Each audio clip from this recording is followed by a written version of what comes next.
Mapagpalang araw po sa ating lahat. Ang aking pong bahagi ngayon ay Genesis, Kabanata 28, talata 1 hanggang 4. Kaya tinawag ni Isaac si Jacob at matapos basbasan ay pinagbilinan.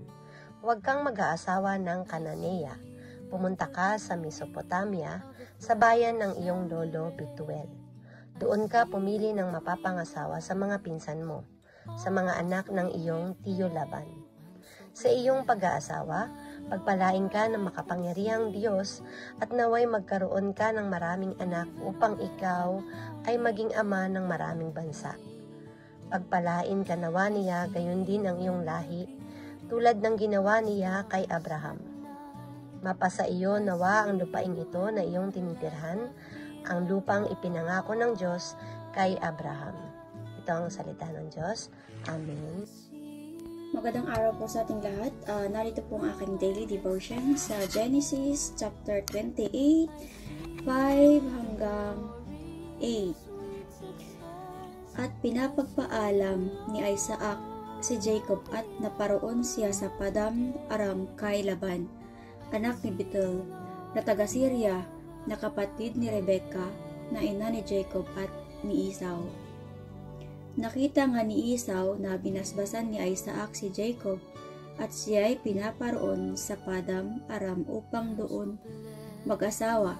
At nang siya ay basbasan ay ipinagbilin sa kanya na sinasabi, "Huwag kang mag-aasawa sa mga anak ng Kanaan." At sumunod si Jacob sa kanilang ama at sa kaniyang ina at naparoon sa Padam Aram.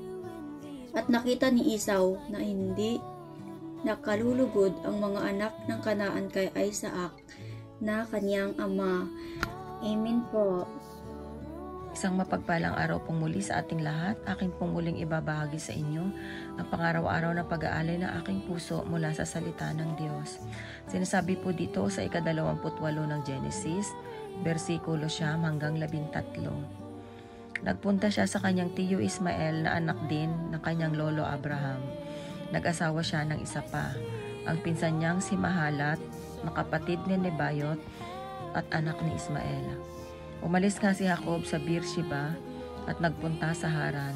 Inabot siya ng paglubog ng araw sa isang lugar at minabuti niyang doon na magpalipas ng gabi. Isang bato ang inunan niya sa kanyang pagtulog. Nang gabing iyon, siya ay nanaginip. May nakita siyang hagdan na abot sa langit at nagmamanik manaog doon, ang mga anghel ng Diyos. Walang ano-ano'y nakita niya si Yahweh sa tabi niya. Wika sa kanya, "Ako si Yahweh, ang Diyos ni Abraham at ni Isaac. Ang lupang ito na iyong hinihigan ay ibibigay ko sa iyo at sa iyong lahi." Ito po ang mga salita ng Diyos. Papuri sa Diyos. Amen. Ang aklat ng Genesis, Kabanata 28, versikulo 14 hanggang 18. At ang sabi, "Ang mga lahi mo ay magiging kasindami ng alikabok sa lupa, mangangalat sila sa iba't ibang bahagi ng lupa sa pamamagitan mo at ng mga lahi mo. Pagpapalain ko ang lahat ng tao sa mundo. Alalahanin mo palagi na kasama mo ako at iingatan kita kahit saan ka pumunta. Babalikin kita sa lupang ito at hindi kita pababayaan hanggang sa matupad ko ang aking ipinangako sa iyo." Biglang nagising si Jacob at sinabi niya sa kanyang sarili, "Hindi ko alam na nandito pala ang Panginoon sa lugar na ito." Hinabahan siya at sinabi, "Nakakamangha ang lugar na ito. Tirahan ito ng Diyos at dito mismo ang pintuan papuntang langit." Maagang bumangon si Jacob, kinuha niya ang batong inunan niya noong gabi at itinayo bilang isang alaala. Pagkatapos binuhusan niya ito ng langis para maging banal. Ito ang salita ng Diyos. Amen. Pagpalang araw po sa ating lahat. Ang aking pong panata sa araw na ito ay mula sa aklat ng Genesis, Kabanata 28, talata 11 hanggang 22. Pinangalanan ni Jacob ang lugar na iyon na Bethel. Dati ay Luz ang pangalan ng lugar na iyon.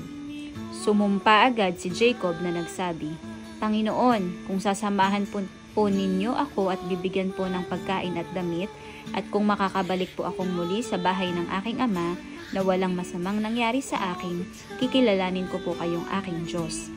Ang bato pong ito na itanayo ko bilang Isang alaala ay magpapatunay ng inyong presensya sa lugar na ito. At ibibigay ko po sa inyo ang ika-10 bahagi ng lahat ng ibibigay nyo sa akin. Amen.